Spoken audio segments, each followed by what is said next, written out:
Au cœur des Andes majestueuses, l'Empire Inca s'est élevé de débuts modestes vers une grande civilisation, irradiant son influence à travers les paysages et le temps.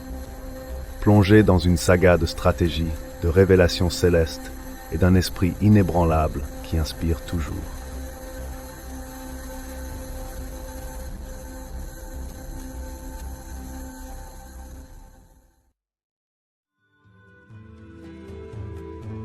Bien avant que les Espagnols ne mettent les voiles vers les Amériques, les montagnes des Andes furent témoins de la naissance d'un vaste et puissant empire. Les Incas, à l'origine une petite tribu, commencèrent à prospérer dans les vallées fertiles de l'actuel Pérou. Leur parcours fut jalonné d'alliances stratégiques et de l'essor de chefs visionnaires.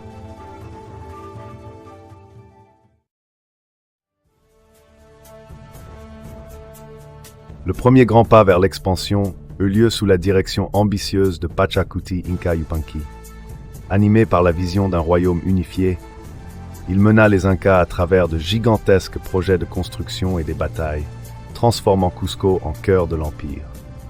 Des temples s'élevèrent, symboles de gloire et de foi envers le dieu soleil Inti.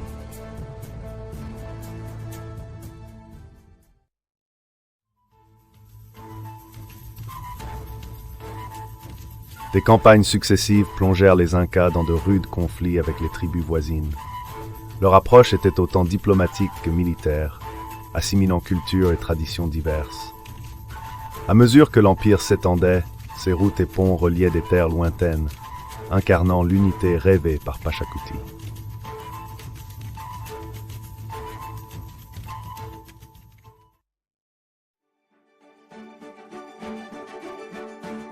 Sous le règne de Tupac Inca Yupanqui, l'Empire atteignit son apogée. Sa gouvernance étendit l'influence inca des sommets enneigés jusqu'au désert côtier. Les sociétés intégrées s'émerveillèrent des avancées de l'Empire, notamment en agriculture et en architecture, qui s'harmonisaient avec chaque paysage unique.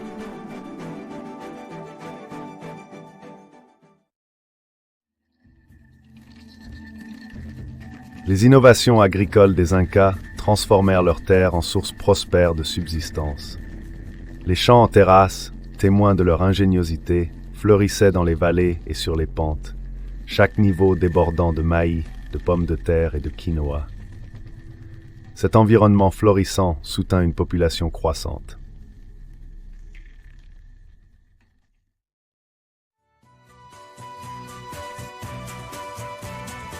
Les rites religieux, profondément ancrés dans le culte d'Inti, dieu du soleil, définissaient une grande partie de la vie inca. D'immenses célébrations marquaient les solstices. Musique, danse et offrandes assuraient la faveur divine. Ces événements reflétaient une vision du monde lumineuse, liant la société aux astres.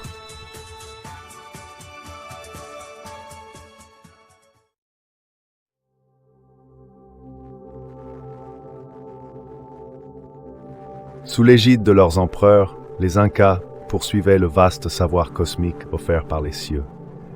Les observatoires comme ceux de Cusco devinrent des bibliothèques célestes, et les astronomes, parés de robes étoilées, déchiffraient les mystères de l'univers, influençant nombre d'aspects de la vie inca.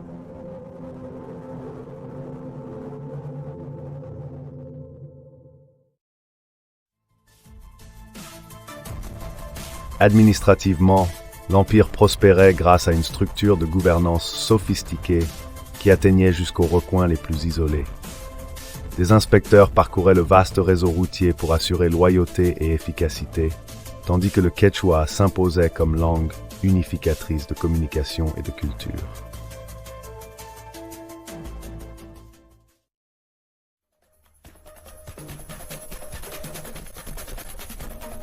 Les quipus, cordelettes nouées et colorées, servaient de registre comptable et historique pour l'Empire.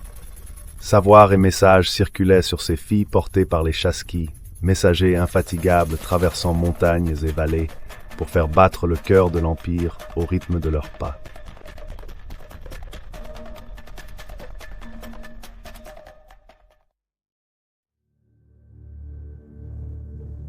La tradition de la momification inspirait vénération pour ceux qui avaient régné.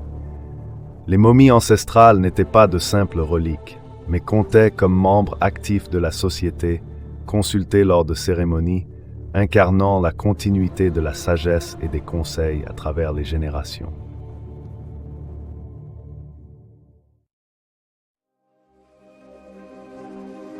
À l'ombre des sommets majestueux s'éleva le Machu Picchu, citadelle imprégnée de spiritualité et de génie architectural. Ces terrasses et temples mystérieux gardent les secrets d'un passé énigmatique, invitant à l'émerveillement et à la spéculation sur sa place sacrée au sein du monde inca.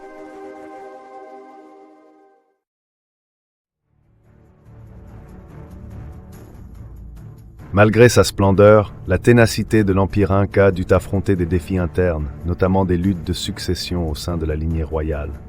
Les frères Atahualpa et Huáscar se livrèrent une amère guerre de pouvoir à la fin de l'Empire, semant agitation et vulnérabilité parmi leurs sujets.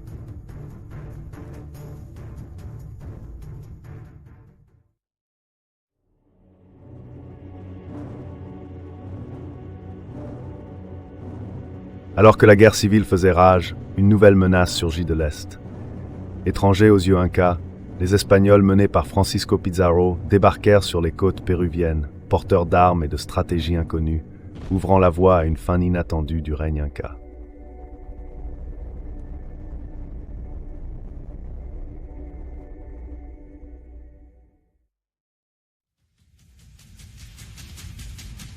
Pourtant, le cœur inca ne céda pas facilement.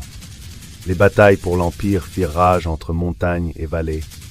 Si le sort finit par leur être défavorable, les récits de courage et de loyauté s'entremêlèrent à l'identité inca, forgeant un héritage qui ensorcelle toujours ceux que leur esprit éternel intrigue.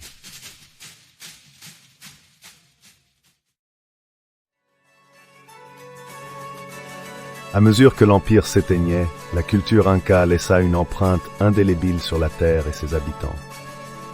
L'art, la musique et l'artisanat devinrent des vecteurs essentiels pour préserver leur savoir et leurs traditions, assurant que l'esprit inca persiste au-delà des brumes du temps.